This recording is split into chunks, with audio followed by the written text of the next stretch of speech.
días. Bueno, y tenemos que cambiar de tema. Nos vamos a hablar del Papa, temas internacionales, el Papa, ex Papa, ya tenemos que decir, Benedicto XVI. Estamos con Horacio Calderón, analista internacional, para conocer un poquito más, ¿no?, sobre lo que se viene a partir de ahora. Horacio, ¿cómo estás? Buenas tardes. Buenas tardes, ¿cómo están? Gracias por invitarme. Bueno, gracias por venir, primero y principal, y tenemos que hablar, ¿no?, de esto. Se fue Benedicto XVI, se viene el cónclave, va a comenzar el 11 de marzo, se viene una sucesión.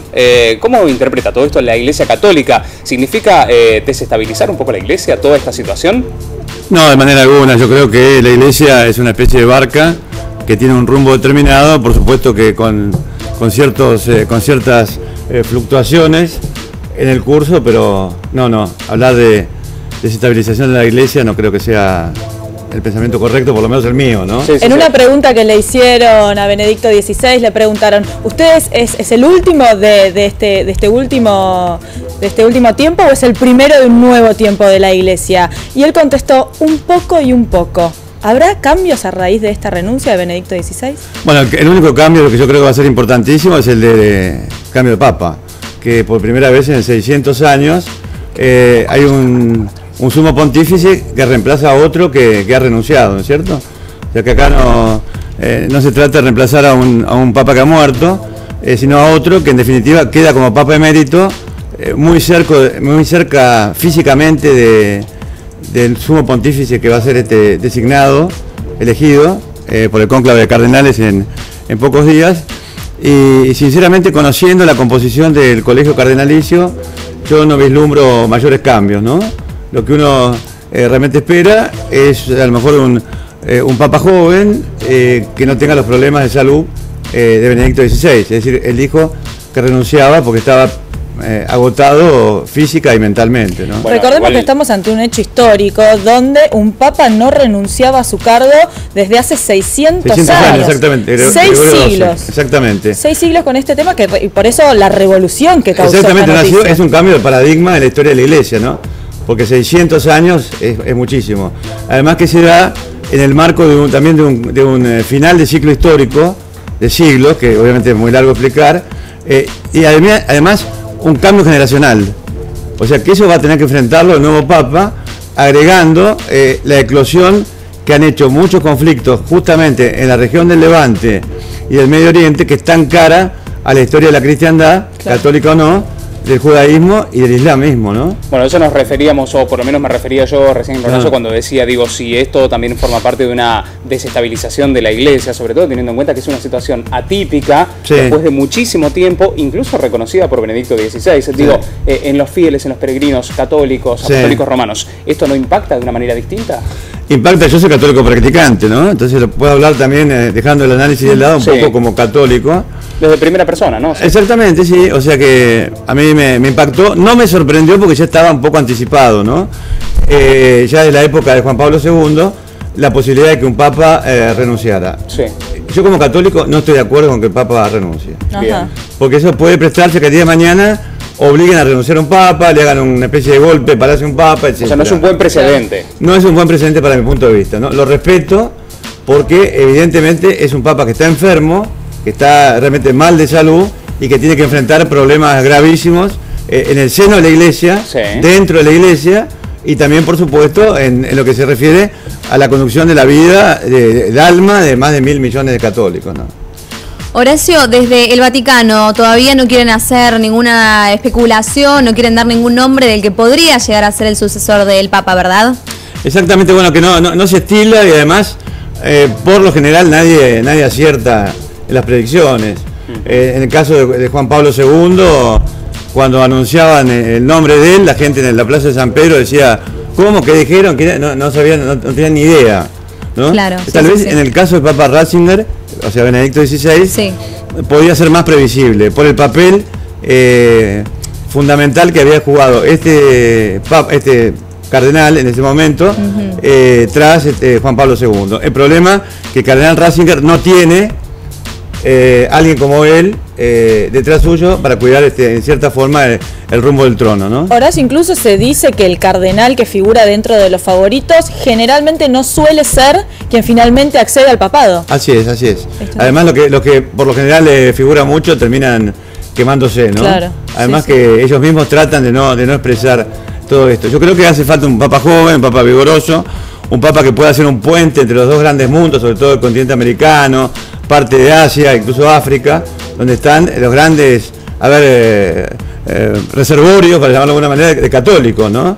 Porque, por ejemplo, Europa es un continente realmente arrasado, ¿no? La fe, yo he vivido en Europa del 2002 al 2005 entre sacerdotes, sí, ¿no? Y uno ve un continente arrasado, no solamente de personas que realmente practiquen, que no sean solamente bautizados, sino además un continente arrasado en materia de vocaciones. Y los grandes seminarios, los seminarios que realmente tienen vocaciones, son seminarios, por ejemplo, que no son progresistas. O sea que yo por eso repetí un poco, no sé si habrán perdido la guerra, pero la batalla dentro de la iglesia yo creo que la han perdido. Bueno, Horacio, te hago otra pregunta enlazada con otra, o dos preguntas, como a vos te parezca para responder. Digo, sí. ¿Qué posibilidades tienen? ¿Cuáles son las chances reales que tienen Sandri y Bergoglio, por un lado? ¿Y en qué cambiaría que el próximo papa pueda llegar a ser argentino? Digo, para la Argentina, ¿no? Lo único que nos faltaba, un papa argentino. Una reina argentina máxima. Bueno, marcando el rumbo. Vamos marcando, claro. Sería un honor, ¿no? Un honor, obviamente, que hubiera un papa argentino. En la historia nuestra, de premios Nobel, etcétera. La respuesta es difícil. Yo pienso que la probabilidad que tiene el cardenal Sandri o el cardenal Bergoglio es exactamente igual al resto. Sí. ¿No? Uno habla como católico, decir, bueno, es el Espíritu Santo quien influye sobre las almas de las personas, pero hay que tener en cuenta que estos cardenales en especial no van a tener demasiado tiempo para deliberar. Claro. O sea que acá yo creo que lo importante es, primero que todo, lo que muy probablemente hagan es definir el perfil de cómo tiene que ser el próximo papa y después de eso buscar el nombre, ¿no? Bien. Y dentro de ese perfil mencionabas un papa joven, que predispuesto a los cambios, ¿qué más características tiene que tener? Una cosa concreta, los grandes cambios que se piden a lo mejor desde afuera. A ver, el tema del celibato, que es tradición apostólica, ¿no? Sí. Yo creo que el celibato durante el próximo papado ni se va a tratar, dudo que lo hagan en un futuro, pero hablo del próximo papa. Con respecto al tema de la aceptación de la unión igualitaria, frente a la porque el Papa podrá decir, bueno, yo estoy en contra, la Iglesia está en contra, etcétera, pero lo que se está pidiendo es que las uniones homosexuales, que las parejas puedan acceder a la comunión. Yo creo que antes que eso tenía que ser las parejas heterosexuales que están, por ejemplo, que no pueden acercarse a la comunión aunque vayan a misa. Claro. Entonces, hay que ver, eso yo creo que ni una cosa ni la otra se van a dar, mucho menos el aborto, que está considerado por un crimen contra el niño por nacer, eso que se olviden, y un montón de cuestiones más no van a cambiar. O sea, lo que esperen cambios drásticos, que se vayan olvidando. Bueno, pero digo, si se necesita un papa joven, ¿no? O por lo menos la iglesia necesita un papa joven. Esto no tiene que ver con la cuestión de actualizarse, ir avanzando. No necesariamente. Yo creo que, sinceramente, no creo que haya ningún cambio de esto, ¿no? Sin hacer juicio de valor, porque yo obviamente estoy en contra. Sí. Juicios de valor, de empezar a discutir la cuestión del aborto, de todo el resto. Yo estoy solamente enunciando lo que muy probablemente va a estar en la agenda, para llamar entre comillas, del próximo pontífice. Esos cambios no van a haber. Ahora, podría haber una sorpresa con respecto al futuro papa, ¿no? Bien. Yo no arriesgo nombres, se habla mucho del cardenal Luis Tagle, que con ese nombre es filipino, pero de origen chino. O sea, no vaya a ser que un papa de origen chino, aunque sean sus ancestros, pueda de alguna forma cambiar el rumbo de las relaciones de la Iglesia Católica con el gran, con este coloso que es este país. Por un lado, como sucedió con Juan Pablo II, cuya designación fue un factor determinante para la caída del bloque comunista soviético. Y en un país como Filipinas, que tiene una gran cantidad de comunidad católica. Exactamente, es muy joven, es un cardenal además que ha sido creado, como se dice, muy recientemente, ¿no? Horacio, en algún momento entre los candidatos habló también de que podía llegar a ser elegido un papa de color, realmente no me acuerdo, creo que si era de África, ¿puede ser eso? De Ghana, el cardenal Turson. Perfecto. Yo creo que no va a ser demasiado probable, no por su color, ni porque obviamente no tenga el mismo derecho. No, pero esto generaría también un cambio quizás. Un cambio, quizás que hay una profecía detrás de este tema. Claro. Pero yo no creo, han salido afiches en Roma como si fuera un candidato tipo Berlusconi. Bueno, esas cosas yo creo que realmente no conducen a buen puerto si alguien quiere ser candidato, ¿no? O sea que acá hay una incógnita.